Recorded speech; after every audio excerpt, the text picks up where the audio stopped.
Show me grazing 901. I always have to talk about at least one cow when I'm doing one of these deals. And you'll notice she does not need lipstick to be pretty. She's just a pretty good cow without lipstick.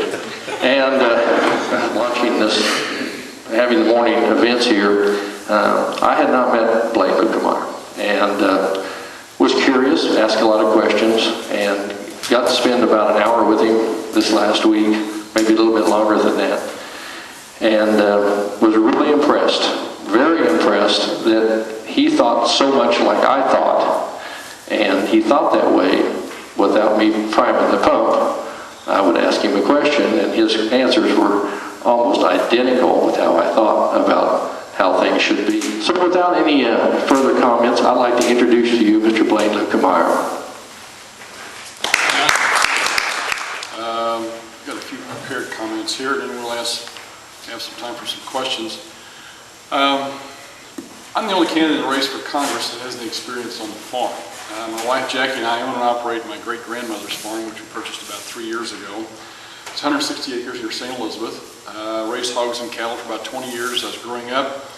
And as Don mentioned a minute ago, you know, at some point it's hard to make a living on the farm. I was in the banking business, the insurance business as well, and had to reach a point where I had to make a decision whether to continue to raise hogs or cattle or whether to raise kids. So I decided to raise kids and got out of the farming business for a period of time. But we're right back in it now and excited about that opportunity.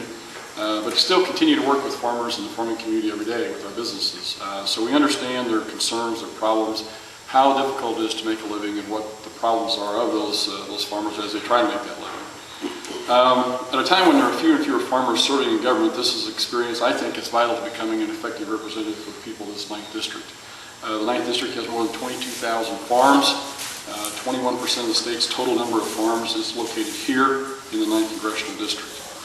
The value of the district's agricultural production is over $925 million per year. I always call it the breadbasket of the state because I think that the agricultural economics of this area is huge. You have a lot. It's very diverse, from poultry and livestock to the grains that are produced in the northern half of the district. So it's something that's vitally important. As someone who comes from the rural area, as a businessman himself, I understand the importance of agriculture and how it underpins so many of our little communities. It's the economy that provides the economy for our communities. If the farmers aren't doing well, they're not going to go to town and buy the cars and go by the hardware store and go by the furniture store and go by the feed store and buy more feed or more fertilizer, whatever it is. So as a result, if they don't do well, our economies of our local communities, our small towns aren't going to do well. And here, especially in the 9th Congressional District, we have a lot of small towns, and agriculture is the underpinning economy of those little communities. When I'm elected, I would continue to support the farm safety net that enables Americans to continue to produce the safe, abundant, and affordable supply of food that we rely on 3 times a day. If we don't provide this critical safety net, we will become dependent on foreign nations for our food, just as we become dependent on them for our fuel.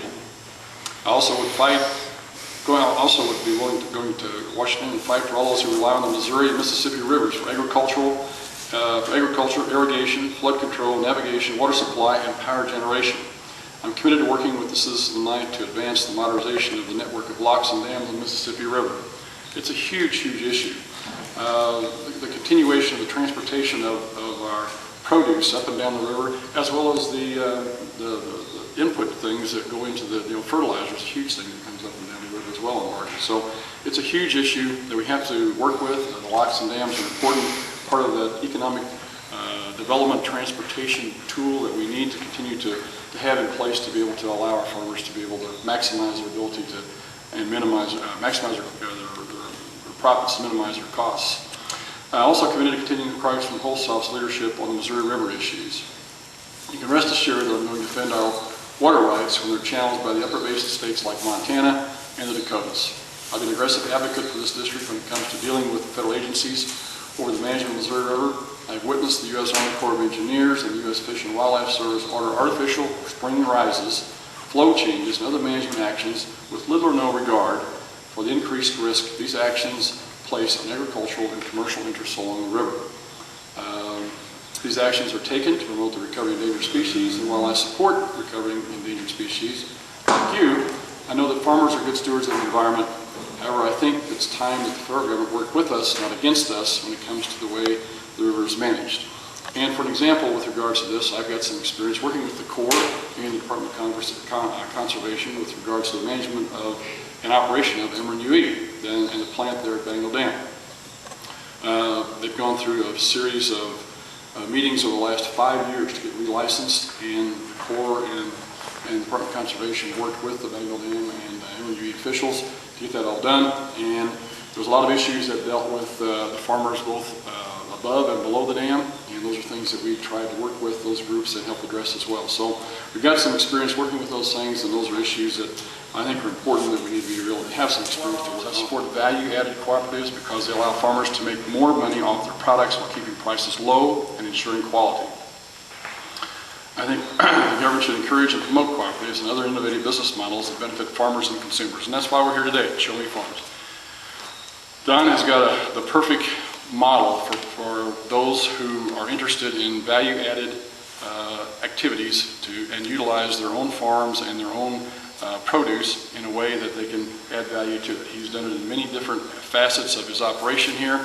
He has, in fact, I think, the model of how things need to be done to do that. It's an opportunity for lots of farmers to be able to do something like this, to find that niche, to be able to develop it and work with it is a great opportunity. In this country, those things are there for those people who want to take advantage of it. With that, I just want to close and say thank you very much for being here this morning. We're excited about the campaign. We've got a lot of farm endorsements either already have taken place with Farm Bureau and soybean folks endorsing us. The cattlemen are going to do it hopefully tomorrow. Finish it up, I think. Corn and pork are on the way.